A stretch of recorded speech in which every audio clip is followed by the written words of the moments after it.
What's going on YouTube? This is Dermy Wormy coming at you with another Sandman review. This show, I actually like this episode for starters, so there's that. Um, this show's crazy, I'm telling you.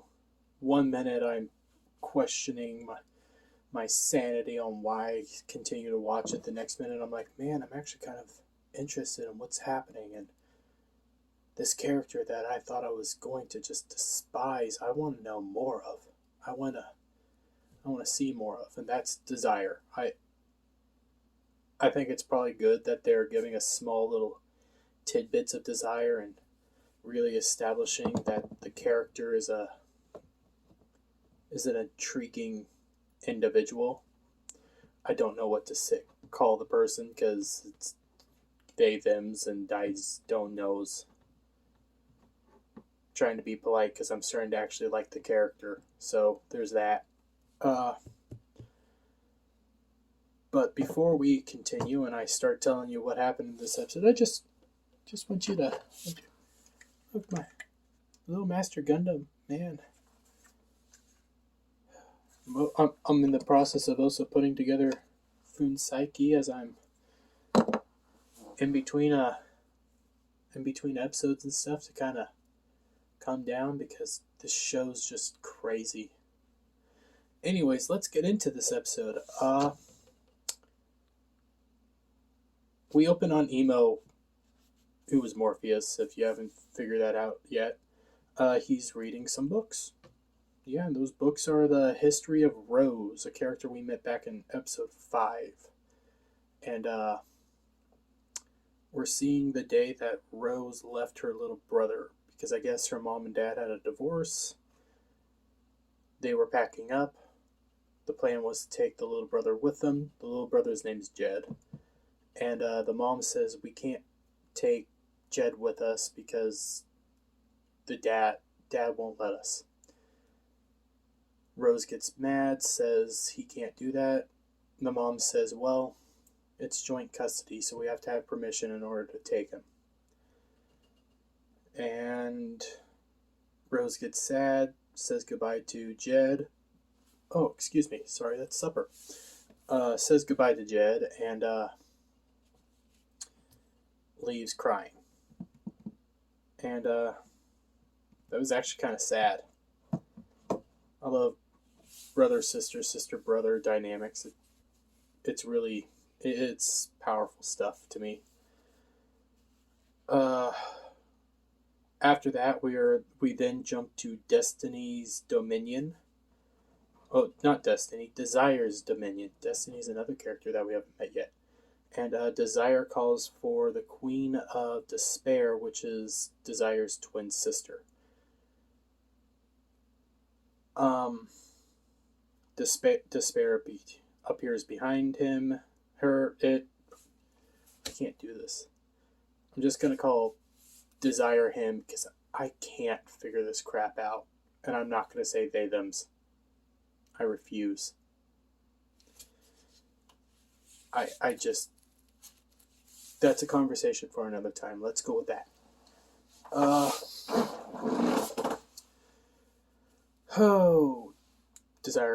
Despair appears behind Desire. Despair, God, fudge. Despair asks Desire what news does he have. Desire tells Despair, Despair asks if Desire knows of where the prodigal is, and Desire says, nah, he's still missing. But we have a new plan to take out Dream.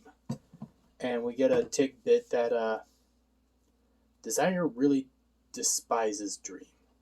And that Desire's kind of has been playing in the background, being like that ultimate mastermind behind some of this stuff. We now know that Desire had something to do with Nada, something to do with Magus. Turning my page real quick. But now Desire's new plan revolves around what is called a dream vortex. And the dream vortex is a woman. And then that's it for Desire. And I'm actually getting kind of interested in Desire. Desire's creepy in that way that kind of works. And I wasn't expecting them to do that, especially with a they-them character. To make a they-them character kind of evil in this way, that kind of works. And I really like it. Despair asks, who is she and how will the plan work? And Desire says, well, the Vortex is already doing what Vortexes do and pulling everybody in and getting everything lined up.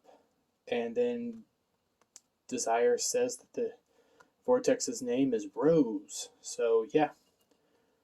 Rose is our dream vortex. Still don't know what the heck a dream vortex is, but I think that's working. We now jump back to Rose. It's 6 years later. And she gets a knock at the door, and a lady friend comes in. An actual lady friend, like a friend of the family, not a carpet munching friend. At least I hope. But the lady friend later is revealed to be named Lyda. Yeah, Lyda. And Rose is on the phone with a private investigator, I think. They never really went into detail on who she was on the phone with, but she's trying to find information out on her brother. PI says, well, it's going to cost you money. Rose says, well, I thought maybe my mother's estate will help pay for it because I guess her mother's recently passed. Apparently, all of her mom's money went into paying for the apartment she's at. Rose doesn't have a job, doesn't have any money, and doesn't know what to do. So, that's that. We then are introduced to Carl, who's sitting on the bed. Carl is her gay friend, who's going to be house sitting while Rose and Lyda are away. We don't know a whole lot about Rose and Lyda's journey yet, so I'm kind of getting ahead of myself a little bit, but I'm not going to go into too much detail on that. Rose kind of starts panicking, saying, hey, I don't really think this is a good idea for me to leave right now. You know, I don't have a job. I want to find my brother. My mom just died. Is it a really good idea to leave? Lyda stands up and tells her, hey, this foundation that's wanting to meet with you is going to be paying you all this money for your whole stay, and all it's going to cost is you giving one little interview about your family. And that convinces Rose to go along with him. And yeah, so we then jump to Rose and Lyda getting on a plane, and Rose is very impressed with business class. Lyda says, well, they're going to bust out all the stops because they want to meet you. Rose starts talking to Lyda about, well, they really just wanted to meet my mom, but, you know, I guess I'll do. Then they start having a small conversation about, does it get easier when you lose somebody? Does it get easier? Does it ever get easier to lose somebody you really love and care about? And Lyda says, instead of answering the question, Lyda kind of dodges it because we find out that her husband passed away, and gives a little bit more depth to both Rose and Lyda. They're kind of dynamic.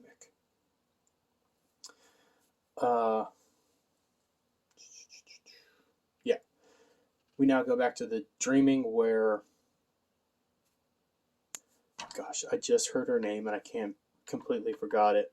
And I even have what I'm calling her for right now written down because I keep forgetting it. The librarian's taking a census, essentially. Going around the dreaming, registering who the heck's where, and at the time she's talking to Abel.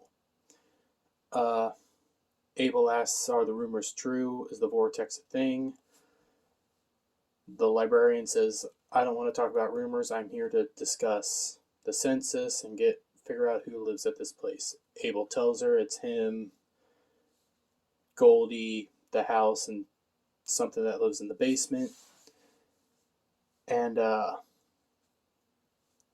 librarian writes it down, and then Abel says, well, are the rumors true about the vortex? And the librarian basically says, it's just a rumor, nothing important about it. So we now go back to the plane, which I thought when this scene first started, I thought it was kind of cringy, but it kind of builds on Lyda a whole lot. Rose is asleep and Lyda's staring at her, and then she starts then a guy next to her starts talking to her and everything, and the guy's like, well, she's sleeping, and Lyda goes like, well, yeah, she it's good, she hasn't slept this well in a long time, and they start talking. Lyda then says, well, her mom just passed, and she's doing all this stuff, trying to find her brother, doing this stuff with her estate, and she's doing it all to help keep her mind off the fact that she's alone now, and that there's not going to be anybody there with her. And the guy says, well, how do you know? And she's like, well, it's the same with me. I lost my husband. And it doesn't get that much easier for a long time. And it's hard to get better from it. The guy asks, well, are you better? And she looks back at the guy and goes like, I don't think I am, because right now I'm talking to my husband. So we now know that Lyda's talking to her husband, and this guy who's been talking to her is her husband. Interesting twist. We then have a stewardess wake up Lyda to tell her to buckle up, please, and Lyda looks back at where the guy was sitting, and it's just another woman, and she kind of looks depressed. And that was something strong. We now go back to the dreaming, and apparently there's 11,062 people living in the dreaming, but there's 3 people missing. Major Arcana, apparently. One's called... Golet the Nightmare, who is a shapeshifter. We know the Corinthian's missing, and then the final one is called the Riddler's Green, and Emo's kind of shocked that the Riddler's Green is gone because it was always so reliable.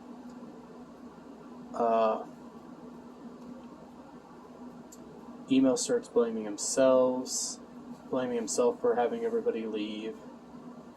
And then they start talking about the vortex, and Emo knows who the vortex is. He's been watching her, and he decides to say, well, we're going to use the vortex to try to trap the other 3. We can kill potentially 3 birds with 1 stone, possibly 4.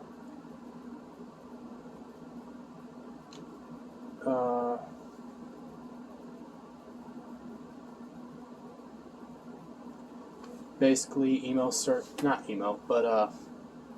the librarian starts making these comments like, well, should we really use it like this? And Emo does this weird thing with a weird influence, and he says, it is a she, not an it.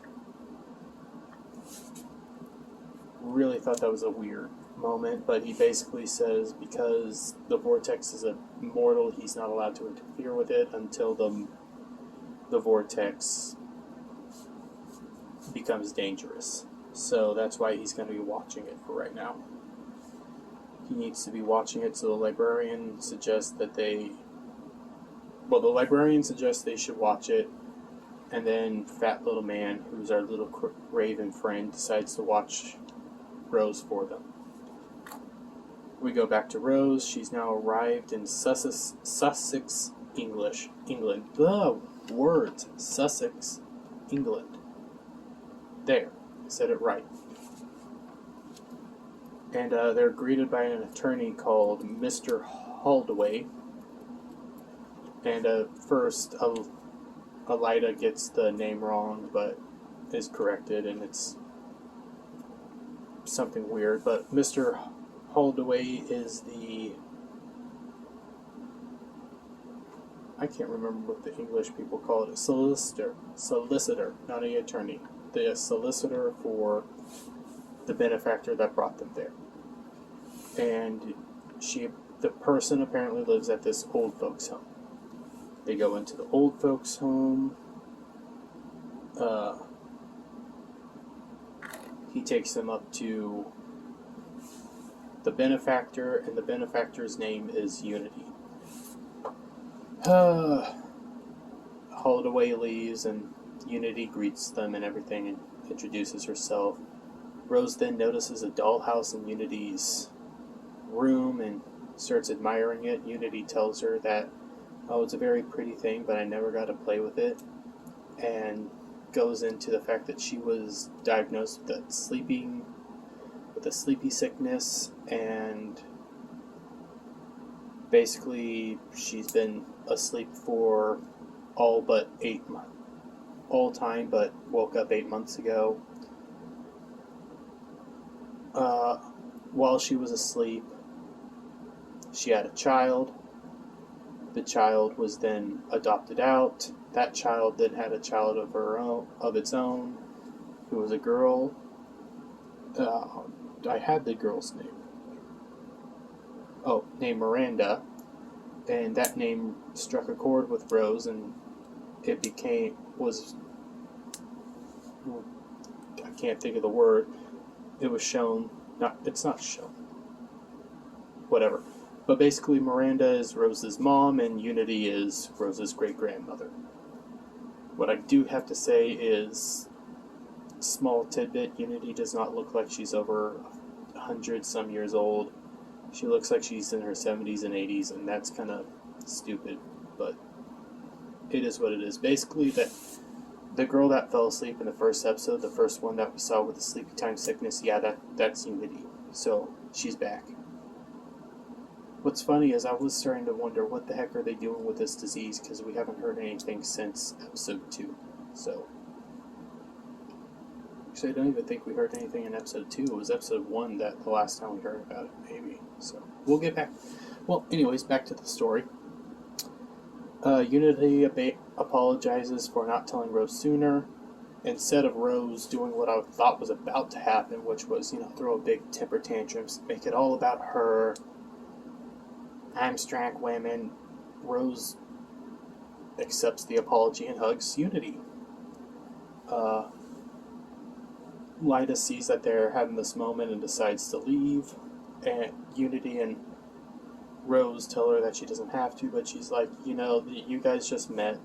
Let's give you guys some time. And Lyda leaves. We then start a very disturbing set of scenes that kind of starts working after they establish who these people are.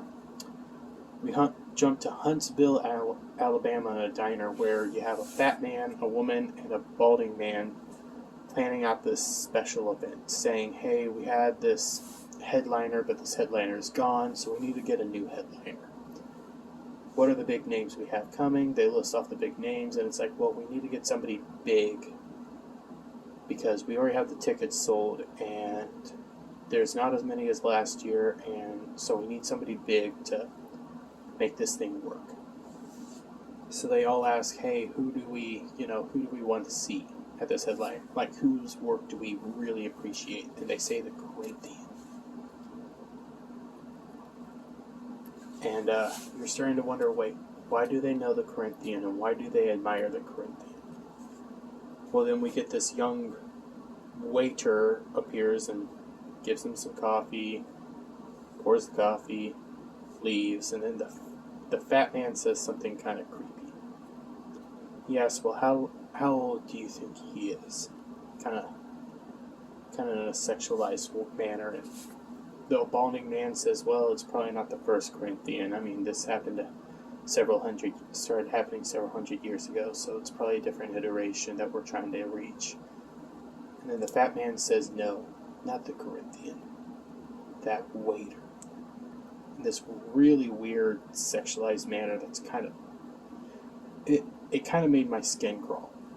The woman then says, maybe 16, 17, too old for you.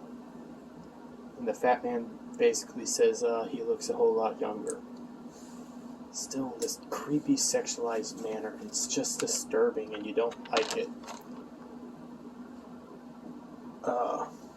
They go back to talking about trying to reach the Corinthian, and then they start admiring his work and it starts getting just creepier and creepier and kind of skin crawling. And then it's revealed that the three people are serial killers, and the event they're planning is this giant gathering of serial killers. But the bald guy calls themselves collectors because they collect and stuff. So the woman, they want to try to find a way to get the Corinthians' attention. They haven't been able to in the past several years, but the woman suggests, hey, maybe we should copycat, do the same thing he does. And the bald guy says, no, we don't plagiarize. We'll do this the right way. And with that being said, the woman says, well, you know what? Fine. Asks the waiter, is there a bathroom, and decides to go to the bathroom. And then the fat man who, serial killer, young guys, sexualized, explains a lot. Still creepy, but I think that kind of works.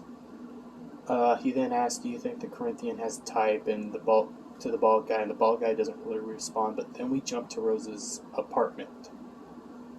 Didn't really like this set of scenes. It happens twice, and we'll just blast through it as fast as possible. Corinthian knocks at the door of Rose's apartment, is greeted by Carl. Corinthian says, I was hoping Rose was here. Do you know where she is? Carl says, she's gone right now. She'll probably be gone a week or so, and then pushes the door open because he's been, attracted to Corinthian, says, do you want to wait for her here, and invites him in. Oh. Yeah. So now we go back to the diner. Basically, back at the diner, the bald man starts just admiring all the way the Corinthian does his stuff, saying it's so elegant, it's so clean, it's so perfect, and because of that, if a copycat did try to copy him, he'd probably come by and kill him instantly, or at least that's what I would do. And that was all the bald man saying, and then that's why they shouldn't copy him. The lady returns. The bald man says, well, we was about to say, well, we're not going to copy him, to her, and she says, we got to go now, and shows that she just took the eyes from the waiter, and they have to leave. So yeah, she copied the Corinthian, even though the plan was not to. We go back to London. Rose leaves Unity for a bit to try to get Lita, and she then gets called by the Fates. They start trying to send her a warning. They say she's at a crossroads.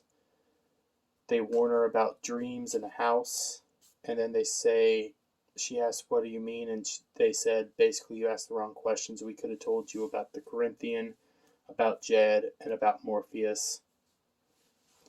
Rose is like all stunned at what the heck's happening, and then the light in this room that she was in comes on, and it's Lita asking, what are you doing? And you see that Rose was just standing in the closet the whole time. And Rose thinks she's just super jet lagged. So from there you get Lita and Rose go back to Unity. Unity basically then starts talking about, like, how do you two know each other? Apparently when Rose's mom Lita and Rose are neighbors. When Rose's mom got sick, Lita from Rose's perspective, Lita and her husband adopted Rose. From Lita's perspective, Rose adopted Lita and her husband. Unity says, well, in that case, you guys are my family. Should I send for your husband? Lita says, no, my husband's dead. It's not too bad. He was hit by a drunk driver. Well, he was hit by a red light. Somebody ran a red light and hit him. They've known each other for a long time. It's not the end of the world.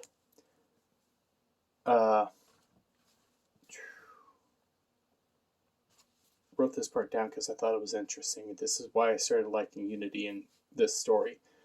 Rose says, well, I guess that's just life. It's a series of interruptions. And Unity responds with, it's not just interruptions, it's reconnections.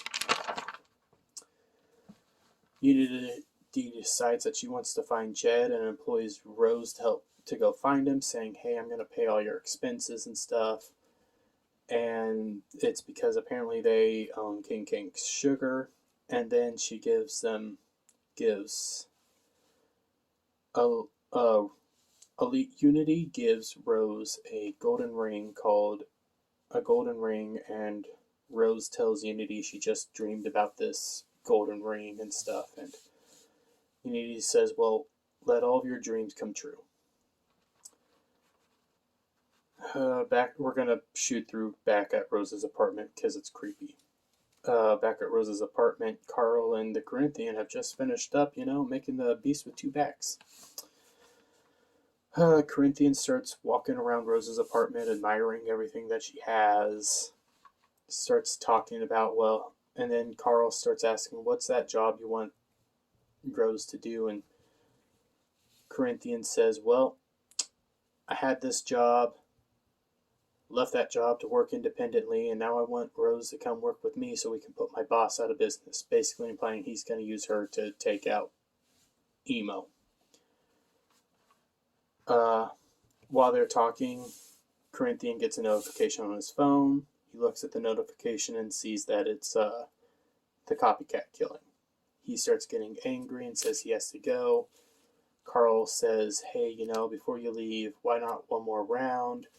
This time without the glasses. Carl reaches for the glasses and Corinthian grabs his hand, kind of in that angry, menacing way, and then Carl and Corinthian start kissing. Corinthian pushes Carl back to the bed, Corinthian gives Carl his card, tells Carl to have Rose call him, and then Corinthian leaves. That's it for Corinthian and Carl in this episode. Did not like those scenes. I thought it was stupid, and I kind of thought it made Corinthian weird, and I didn't like it. We go back to the dreaming. Basically, here it is. I have it wrote down. Lucenia, the librarian lady. Lucenia and Fat Little Man are looking up information on Rose. Then you have this weird character called Merv, who's a talking pumpkin, come in and starts saying, are the rumors true about the vortex? They tell Fat Little Man what the vortex is and what to look out for.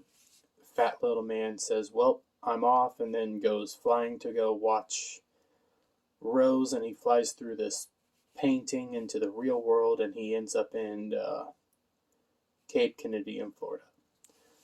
And he's on this rooftop, and then we appear down to the rooftop, and you see that Rose is starting to walk up and is greeted by a guy named Hal. And Hal is all buddy-buddy. Rose says hello, and they're all buddy-buddy, like acting like family, or they've known each other for a long time. And Lita picks up on this, and Rose says, oh no, we just met, but when I was booking this B&B and everything, Hal told me his whole life story, and I told him ours. And from there, they start entering the B&B. They meet a couple named Ken and Barbie. Yeah, and they make a joke about it. But Ken and Barbie know everything about Rose. And Hal says, well, we weren't gossiping. I was just trying to help spread the word so we can find your brother. We then meet, it was a weird Chantel and Zelda, who are two goth characters who we don't know if they're brother, sister, lovers. No, mother and daughter, sisters, lovers, or what, but they're there, but they know everything as well. And from there, we then get information about another person who lives at the bed and breakfast named Gilbert, but he's kind of a recluse and stays in the attic the whole time. From there, we have Rose and Lila go to meet the foster agents, and the foster agent is basically saying she can't give Rose any information because it's against the law. She then says, well, if I gave you information, what's going to happen? The 12-year-old boy is going to say he wants to go live with you. From there, how are you going to take care of him? Do you have a job? Do you have health care? Didn't think so. You can't take care of him. I can't give you this information, and I'm sorry. Rose is kind of upset about this. The agent then decides to tell her, well, listen, Jed's foster parents were friends of your dad's. When your dad died, they offered to become his fosters, adopt him. Now they get $800 a month, and Jed's perfectly fine. Rose seems to be a little bit okay with that and decides to go, and they leave. We go back to the bed and breakfast where you have Barbie, Ken, the Goth sisters, Chantel and Zelda. Yeah, Zelda and Chantel. What weird names. They're all drinking already, and they're like, well, it's time to go out, and we're taking you out. And Rose is like, wait, we're going out? What? Why are we going out? Shouldn't we wait for Hal? And it's like, oh, Hal's already there. And it's revealed that Hal's a drag queen and is singing for them and does this whole show. And I liked the song. I just thought it was weird that they had this whole dance number and song in this show, and wanted it to get over. Towards the end of the song, Rose gets a phone call from Unity. She steps outside to answer the call. Unity doesn't answer, but she then gets accosted by two dudes. And they're trying to get her watch, her wallet and her phone. Then a third dude shows up from behind and says, hey, leave her alone, basically, if that's all right with you. A weird dynamic starts happening. Third dude shows up, says, leave Rose alone, essentially, and then does this whole little bit of, unless you can handle it yourself. And Rose goes, I can handle it myself, cracks a bottle of it. And then the third dude hits the second guy with a cane before pulling out a cane sword and scaring the second dude off. Third man comes up to Rose, starts saying, are you alright? Hey, you handled yourself pretty well out there. And then he introduces himself as Gilbert, the recluse that lives in the attic. And Rose says, oh, I'm Rose, and they introduce each other, and then basically Gilbert takes her back to the bed and breakfast where she goes to bed for the night. Basically, Fat Little Man saw this all. He then goes back to the dreaming, reports to Lucinia, and tells her that Rose is looking for Jed. So Lucinia decides to look up Jed and finds out that he's not just missing, like, Rose isn't just looking for him, and he's not just missing in Rose's life, but he's missing from the dreaming altogether. Like, he's not a part of the dreaming, so they know nothing about him after a certain point in time. We then go back to the serial killers, where the other two serial killers, the bald guy and the fat guy, decided to do a copycat killing as well. They start really admiring Corinthian's work, saying, man, this was really hard. he does it so cleanly and smoothly, and it's so hard to keep the eyes from like popping and stuff. And then Corinthian appears, says, hey, the trick is to use your thumbs. All three of the serial killers become kind of terrified about this, and they look at Corinthian, and Corinthian sits down and kind of says, give me a reason why I shouldn't kill you. The lady says, well, we want to invite you as the head guest at our event. Corinthian says he'll do it on one condition, that he gets to bring a guest, and the guest he wants to bring is Rose the Vortex.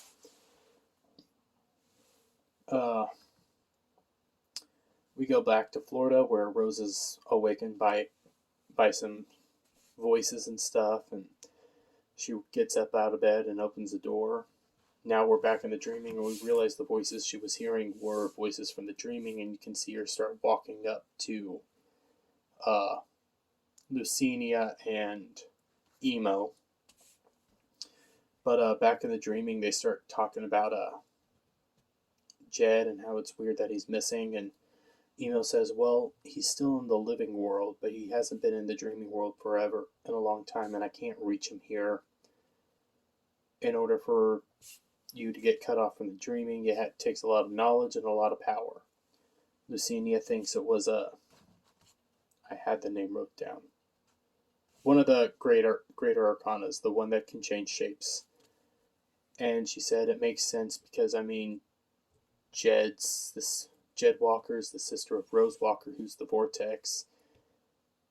And then you hear Rose say, hey, excuse me, my name's Rose Walker. What do you know about my brother Jed? And Emo and Lucinia are shocked to see her there, actually interacting with them.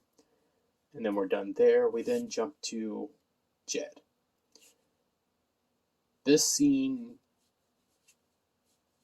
we'll see where Jed's storyline goes later. Right now, I don't know how I feel about it, because you can see that those politics kind of creeping up in this scene. Basically, Jed's running down the road, screaming for help. Car pulls up, and he says, is that you, Aunt Clarice? It is. Jed runs up to her and says, we gotta go now. I ran away from home. Uncle Barnaby said he's gonna lock me in the basement. Clarice is kind of scared, like, we can't go. Where are we gonna go? And Jed said, anywhere but here. We have to go. The two of them agree. They decide to start getting in the car, and then another car pulls up, and a guy hops out, and he said it's Uncle Barnaby. Clarice is kind of scared, says, what are you doing, Barn? And basically says, I was just about to bring Jed back to the house. And Barnaby says, well, he's going to come with me. Isn't that right, Jed? Jed says, yes, sir, and closes Clarice's side passenger door, starts walking up to the passenger door on Barnes' car, and Barnaby says, you're not driving in the up front or in the cab at all. You're going to be in the back. And opens up the trunk to put Jed in there.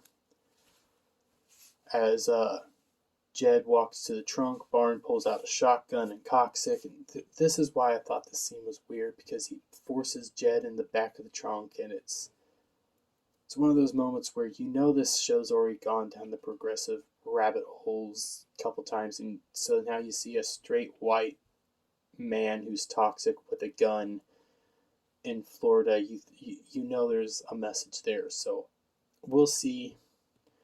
All we know is that Barnes abusive right now, so we'll build on this. Maybe there's something to this. Maybe there's a reason, and he's not just, hey, I'm a straight white toxic man. So all in all, though, I actually kind of liked this episode. It wasn't terrible. It wasn't the greatest thing ever, but I'm really getting intrigued by Desire. I want to know more about Desire and what he has going on. They have going on. I don't know what to say. emo and the dreaming weren't in it, so I give that a plus. Like, it was very little of the emo and the dreaming, so that's a plus. The serial killers started off very creepy, but once you realize that they were serial killers, it kind of worked in this weird way, so I want to see what the plan is for there. Don't like what they did with Corinthian with Carl. It's not like I hated it, it's just I didn't really... Why was this important? Why was this a thing? Why did we have to establish that? Why did Corinthian have to have basically sex with anybody? Like, why? And I still can't judge Jed's story until it fully develops. So right now I'm giving the show, this episode, probably 5 out of 10. I actually thought it was possibly the best episode out of this whole series. And that's saying something because you had John D for a while, who I loved, and you had Charles Dance as Magus in the episode 1, and he was just that powerhouse, but I think that was all that held episode 1 together. So yeah, all in all, I'm giving this episode a 5 out of 10. I thought it did some good things, has some problems, but hey, what you gonna do? But also, it's not how you start, it's not how your middle is going, it's how you finish. So don't have high hopes for the ending unless they pull something out that shocks me. So yeah, bye for now, I guess, and I'll see you next time. Gonna try to crank out another review. So yeah, bye. Hey everyone, thanks for watching. Subscribe to the channel, leave a comment, and share